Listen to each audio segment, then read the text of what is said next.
Aqui, professor Aécio Flávio Lemos, para lhe dar a minha opinião sobre a economia, transmitir algumas informações de outros economistas e analistas e dar algumas informações sobre as empresas. Queira, por gentileza, se inscrever em nosso canal. Além disso, suas sugestões serão muito bem-vindas através do e-mail previsioneseconômicas@gmail.com.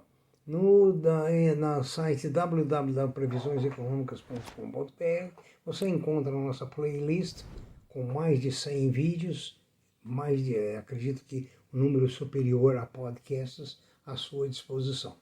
Terminamos na quarta-feira próxima passada as cinco aulas sobre o mercado no geral, abrangendo itens e tópicos simples, nenhuma operação complexa, até porque a maioria eu nem sei e não conheço, mas para dar uma noção geral para quem opera no mercado. O varejo, no mês de setembro, decepcionou. Ele caiu 3%, 3,1%.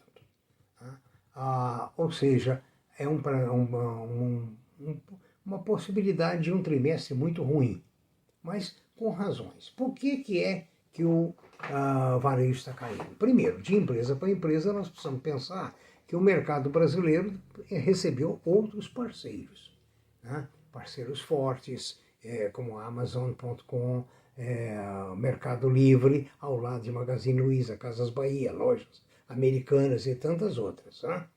Então, o resultado, o bolo permaneceu não o mesmo, mas menor. Era 100, o bolo veio para 97, por aí, e dividido por todos esses parceiros. Então, realmente, tinha que ser uma fatia menor para cada um. Agrava-se a desvalorização do real. Por quê? O dólar cotado aí na casa de 5,50, 5,40, 5,60 encarece as nossas importações. Veja a gasolina, por exemplo. A gasolina, que influencia em toda a cadeia produtiva brasileira, está em altas contínuas. Assim como a gasolina, diversos outros produtos cotados em dólar. Por exemplo, a carne, o trigo, componentes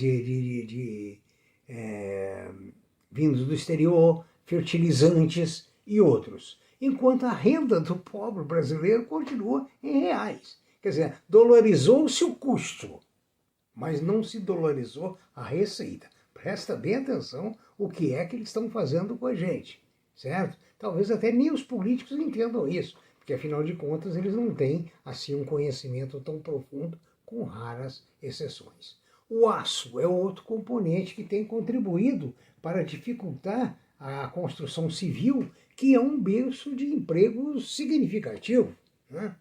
Agora, por outro lado, a gente sabe que a carga tributária brasileira é leonina. É uma carga muito grande e pior, é uma carga grande que não volta para o consumidor. Ou seja, essa carga vai para pagar juros, juros da dívida, funcionários públicos e etc. Imagine, por exemplo, nós temos 5.600 câmaras de vereadores no Brasil, inclusive em cidades que não têm receita suficiente para pagar a sua despesa, mas tem a amada e querida Câmara dos Vereadores, com gente muito competente, dando ideias maravilhosas lá na comunidade deles. Né?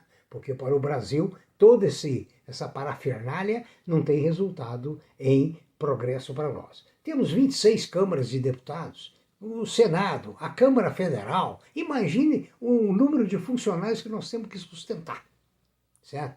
Poder judiciário, o nosso poder bélico, tudo isso. Agora, há algumas coisas que são essenciais. Agora, outras, não sei se são essenciais. 5.600 câmaras de vereadores, eu não sei. Aliás, quando eu era jovem, vereador era um cargo de honra, não tinha salário.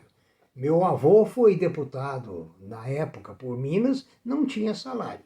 Recebia apenas um vale para viajar e uma pensãozinha lá em Belo Horizonte para a sua acomodação, com comidas bastante humildes, sem camarões, sem lagostas, sem champanhe e assim sucessivamente. Né? Então mudou um pouquinho as coisas, né? Pouquinho, né? Ou, enfim, a nossa classe que nos administra não tem, eles têm muita limitação cultural, empresarial, né? Enfim, são pessoas não preparadas para a função de desenvolver o país. Fazer política, né, é uma coisa, desenvolver o país é outra, né?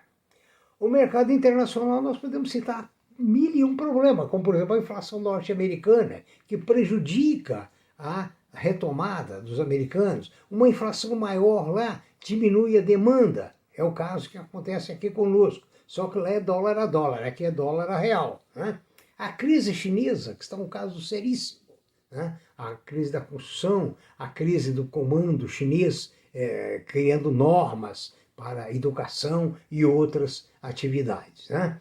A lentidão da economia na Europa e na Ásia não pegou, não tem velocidade ainda, né? A falta de componentes para a indústria em geral tem sido muito séria, né? E outros fatores bastante negativos. Um que eu gostaria de citar, que eu não entendo, gostaria que alguém me explicasse, por que um carro é feito na Europa e na Ásia entre 30 e 100 mil reais. Entre 30 e 100 mil reais. Lógico, não é um Tesla, é um carro popular. Por que no Brasil começa em 200 mil? E sei lá se é bom carro, você sabe? Eu tenho minha dúvida, porque eu me lembro muito dos pés de boi, dos Gordines e outras carroças que chamavam de carro. É importante notar, por outro lado, que o número de insolvências de empresas no Brasil tem crescido. E os técnicos preveem que para 2022, as projeções de Euler Hermes, aliás, líder mundial em seguro de crédito, observa que deveremos ter um aumento significativo de inadimplências para o próximo ano. O que não é bom, lógico. A inadimplência gera paralisação da atividade econômica, o desemprego, né? A fabricante brasileira Grandene e a gestora de recursos 3G Radar oficializaram a criação de uma empresa dedicada à distribuição e comercialização de calçados no exterior. Até que enfim, uma notícia boa, né? Ou seja, expande o nosso mercado, vende o nosso produto lá para fora.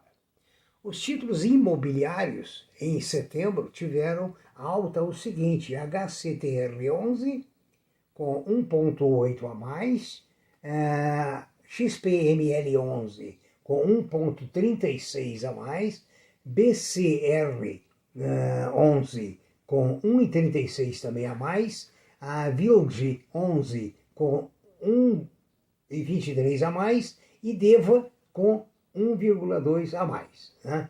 Lideraram as baixas o XPLG11 com 1,10 negativos.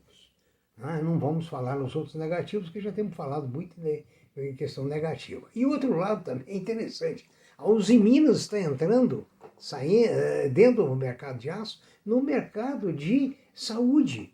Ou seja, tem uma fundação, a Fundação São Francisco Xavier, já tem 3 hospitais no Vale do Aço e já começou a vender o plano de saúde naquela região, né? Ele é braço da Usiminas, né? E ela está investindo 280 milhões em recursos próprios no seu primeiro hospital na capital mineira, com previsão de inauguração em março de 22. Imagine como é que esse segmento da saúde é muito bom, né? Porque nós temos tanta empresa aí, umas muito boas, outras realmente uma grande porcaria, né? Que precisariam ser fechadas na realidade, né?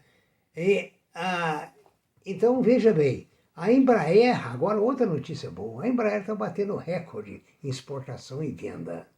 Veja bem, essa empresa, com tecnologia nacional, teve seus dias de glória, teve as suas dificuldades, tentou se associar à Boeing, fracassou, voltou para cá no limbo, com ações na casa de 6, 7 reais, agora já estão na casa de 23 reais. Então, ela acaba de firmar um acordo com a NetNet para a venda de 100 aeronaves no valor de 1,2 bilhões.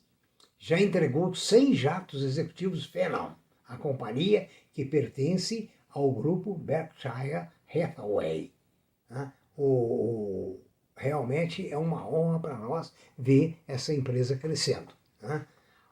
Nos Estados Unidos, realmente, eu falei agora há pouco, tem a ver que chegou uma notícia, que esses preços mais altos podem retardar a retomada da economia. O petróleo, gente, já subiu, o Brent já subiu 64% esse ano. Então, vocês vejam bem, preços mais altos no setor energético, diminui a capacidade do povo, diminui o dinheiro no poder do público, com isso o poder de compra é menor, com poder de compra menor é menos mercadoria, menos emprego. Em todo caso, vamos refletir, vamos analisar e vamos ter esperança, né, que do planeta Marte venha uma luz aos nossos dirigentes para que a gente possa, então, ter um país que já é bom, já tem setores muito desenvolvidos, mas ainda deve muito em outros setores. Bom dia, bons negócios e que haja muita prudência, muito caldo de galinha e lembrar que lucro não mata ninguém. Aproveite quando tiver lucro.